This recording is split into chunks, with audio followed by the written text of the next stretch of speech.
All right, composing bass lines, scenario 2. You've been called up for a studio session, and when you get there, the producer hands you or gives you a melody and a drum track to go along with. So, what do you do?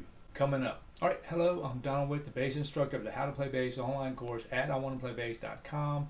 Jump over there, subscribe, become a member for free, and get a free ebook and a 21-day bass practice ritual I have out there this month. So, jump over there and get that. And this is I Want to Play Bass, your YouTube channel, everything bass. So subscribe, hit that bell, get in the loop, don't miss a beat. Okay, so I hope you left me a comment down below on what you think would be the first thing to do. Okay, so here it is.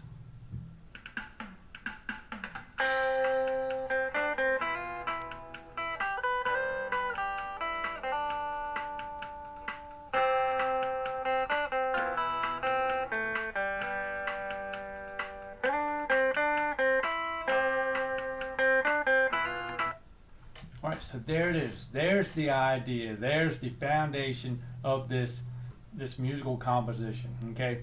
It's the melody. So that's all you've been handed. You weren't handed a chord chart. You don't know what key this is in. You don't know anything about the song besides that melody and that drum track to keep the rhythm going. So the first thing you want to do is transpose that melody. Figure that melody out. Find out what key it is in first of all.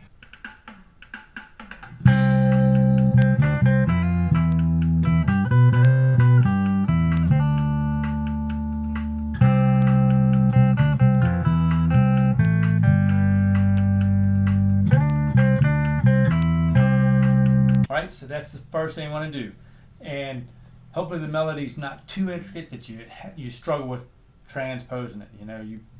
You probably won't, but sometimes you can. But at least if you can get the idea or get most of the key notes of that melody, and you can figure out what key that is in. Which we've got the whole melody there, and we know that it's in the key of C. We have F, E, G.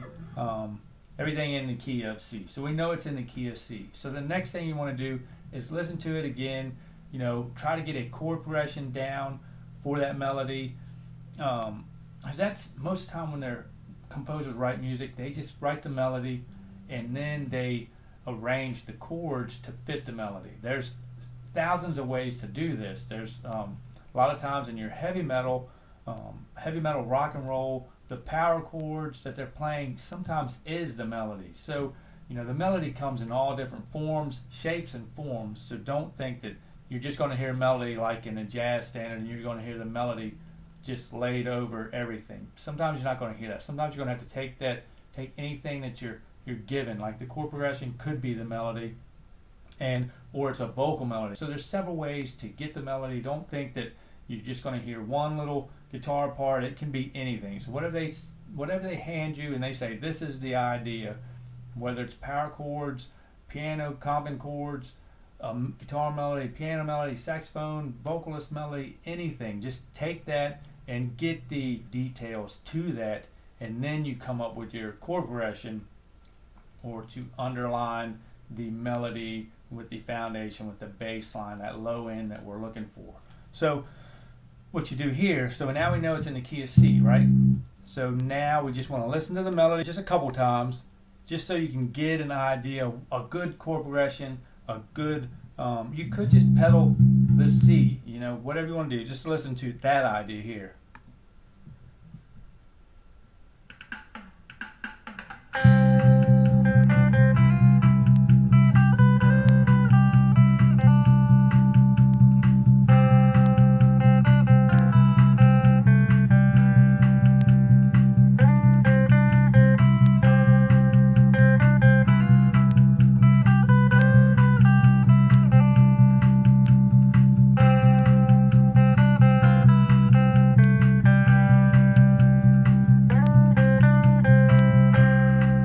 So you could do that. Once you figure out that that's in the key of C, you got the root note, C is right there.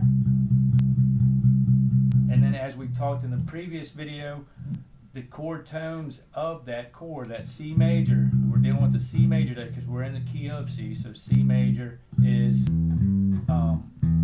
the chord. Like I said, you could target the chord tones.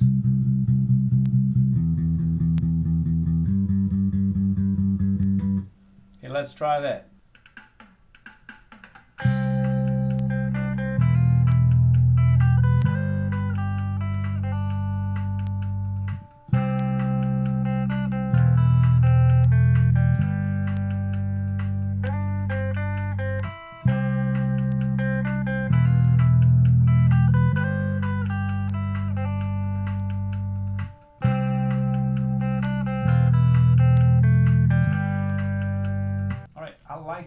chord progression sounds nice underneath that melody, and it gives it a little feel. That's a nice sounding chord progression, and that's just C. It's the chord tones of C major, C, E, and G, C, E, G, right there, and that can be your chord progression as well, and that sounds nice. That could be the structure of the rest of the entire song. Could work around that. So you've got that idea, the chord tones, which sounds pretty nice. We can stay in that key of C. You can find chords all over that melody, depending. You can go, and right there's the E.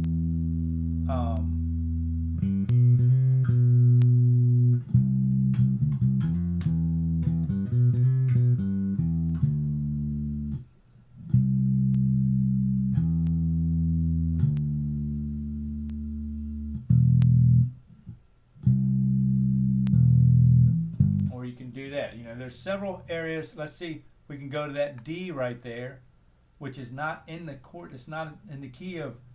It's not a chord tone of C major, but that can become. Maybe we can go to a D minor there. I'm not sure if we want to go to a D minor. The melody's got kind of a happy feeling, so I don't know if we want to go to a D minor there. But sometimes you can change it real quick for a moment. So let's see if that'll make a difference here.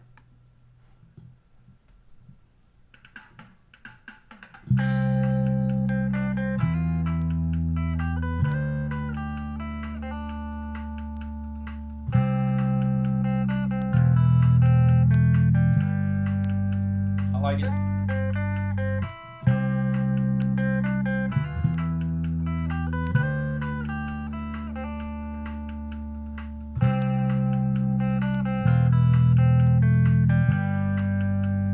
Then we go to D right there because they do that little lick. Okay, so D works out good too. You can get away with that as well. I kind of like it, so you know, I haven't dialed this whole thing down. Just, you know, this is just ideas here, so you know, that's an idea too. You can use that D there, and now we know the melody. And now this is something Jocko did a lot of. He wasn't the first one to do it, but he did it a lot, and he kind of defined it, rephrasing the melodies, and it works out perfect. And like I said, they've been doing this since bass has been around. It's always been, you know, kind of sparsely pulling out melody notes and you know, just defining that melody as the bass line goes as well. So that's something Jocko did, and it's been done before, and you know, he kind of just took it to another level. So that's something you can take the melody and use that in your bass line. And you know, there's some little notes in there we can also use for fills. Here, check this out.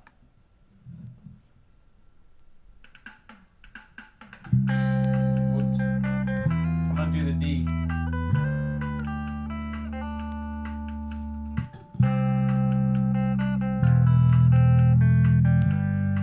Here.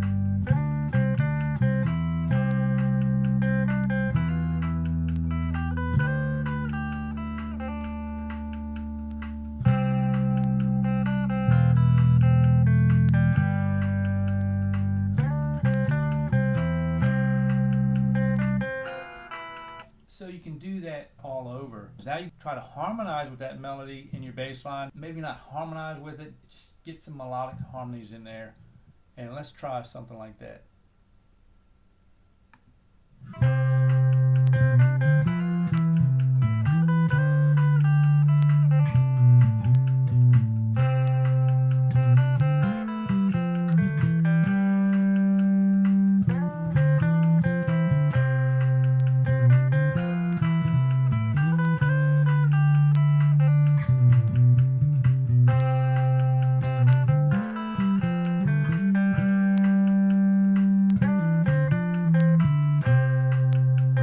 Alright, so there you can just play a little melody over top of it, just to harmonize with it. Since you know what key it is in, just get something that works with it. I flubbed up a little bit, so forgive me on that. But you got the idea. Just play something sweet over top of that. Take a little short bass solo in there, if it's called for in the song. You know, if the producer, he's looking for that, or the composer, whoever, if they're looking for that, and it adds to it, just maybe, you know, 4 bars and something simple to give it a little life is all right, as long as it's called for and it's not out of contrast too much. You know, sometimes the idea is to build tension and then release it. So, you know, we're not going for that. We're staying in the key and stuff like that, but you can, you know, add some color in there as well. So let's hear it all together.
Alright, so there's another approach to composing great bass lines, and that's by utilizing the melody and the idea. So let's summarize it. We've just basically we transposed the melody. We took the melody, we transposed that, and we built our own chord progression from those, targeting those chord tones, and it sounds pretty nice. And then we were able to somewhat harmonized with that melody. Not really a harmonized, but just a melodic phrase over top of another melodic phrase, which is done a lot in classical music and in jazz, and in several genres they do that, and you can do that in any genre you want. So don't forget, subscribe if you haven't already for scenario 3 coming up. It's getting funner and funner and gets a little more intricate as we go. So look forward to hearing from you. Like I say, leave me a comment in your process. Maybe you've got a different process that works as well, but leave me a comment. I love the interaction. Okay, so again, catch y'all on the flip flop. So bye for now.